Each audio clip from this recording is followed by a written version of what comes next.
जो नारी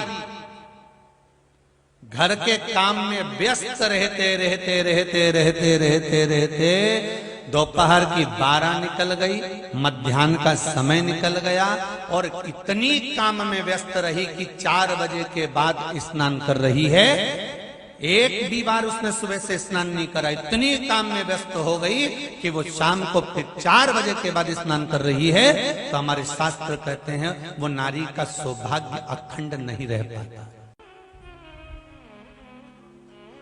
महाराज संत साधु सन्यासी तपस्वी साधक उपासक हमारे ये पावन शास्त्र वेद पुराण हमको समझा रहे हैं, हमको ज्ञान दे रहे हैं कि सुबह एक बार का स्नान तुम्हारा कर लेना चाहिए, एक दिया भगवान के सामने जो देना चाहिए, एक भगवान के सामने कुछ अगरबत्ती कुछ धूप बत्ती कुछ भगवान को भोग लगा देना चाहिए। पहला स्नान सुबह का कर लो, भले दिन भर फिर काम करो, भले शाम को फिर नहा लेना, मना नहीं है। पर सौभाग्यवती नारी अगर काम करते करते करते करते मध्याह्न के बाद अगर स्नान करती है तो अखंड सौभाग्य को बचाने में भगवान को भी टेंशन हो जाता है, भले वो पूजन करने वाली हो, भले वो भजन करने वाली हो।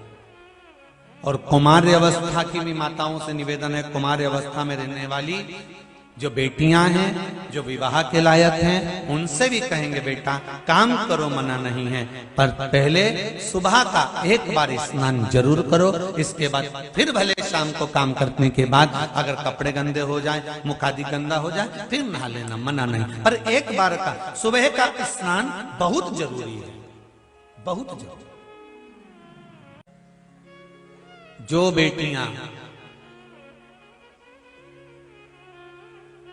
दोपहर का स्नान मध्याह्न होने के बाद भले कुंवारी हैं, शादी नहीं हुई, अगर करती हैं तो उनको भी जहां वो ब्याह कर जाती हैं वहां पर कुछ ना कुछ मानसिक टेंशन, परिवार का खटर पटर या किसी न किसी रूप में पति पत्नी का क्लेश या पारिवारिक क्लेश को झेलना पड़ता है।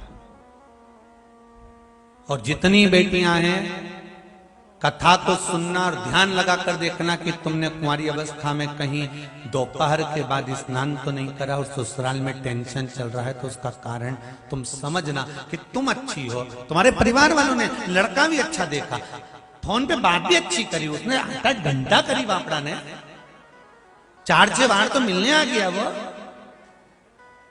घुमा के भी लाया, गुपचुप भी खिलाया, पानी पतासा,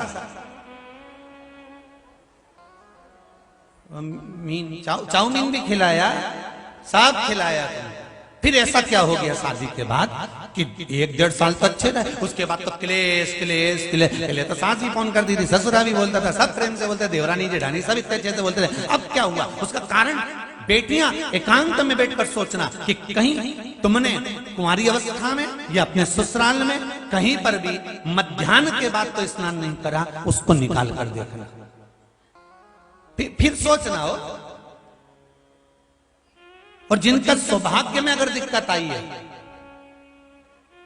कहीं सौभाग्यता में अगर दिक्कत आई, तो वो माताएं भी विचार करें एक बार बैठकर कि कहीं हमने फैला लिया दीपावली का, कहीं होली का, कहीं इसका, कहीं उसका, कहीं हमने पापड़ लेके बैठ गए, हमें तो जब ही नहाऊंगी जब पूरा हो जाएगा, 4 बजे तक नहीं मैं बैठी चरली, पर नहीं।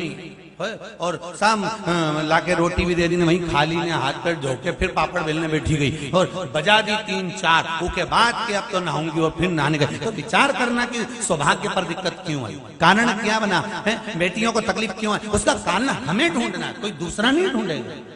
आप आए नहीं और सुबह हो गई, मेरी पूजा की थाली धरी की धरी रह गई। कारण क्या था कि तुम क्यों नहीं आए, क्या कारण था ऐसा जो तुम नहीं पहुंचे? हमें उस कारण को ढूंढना है कि हम अच्छे हैं, हमारा व्यापार अच्छा है, हमारे घर के लोग अच्छे हैं, सब कुछ अच्छा चल रहा था, सब अच्छे से चल रहा था, फिर दुख क्यों आया? उसका कारण हमें अपने आप में ढूंढना, कोई दूसरा नहीं ढूंढेगा।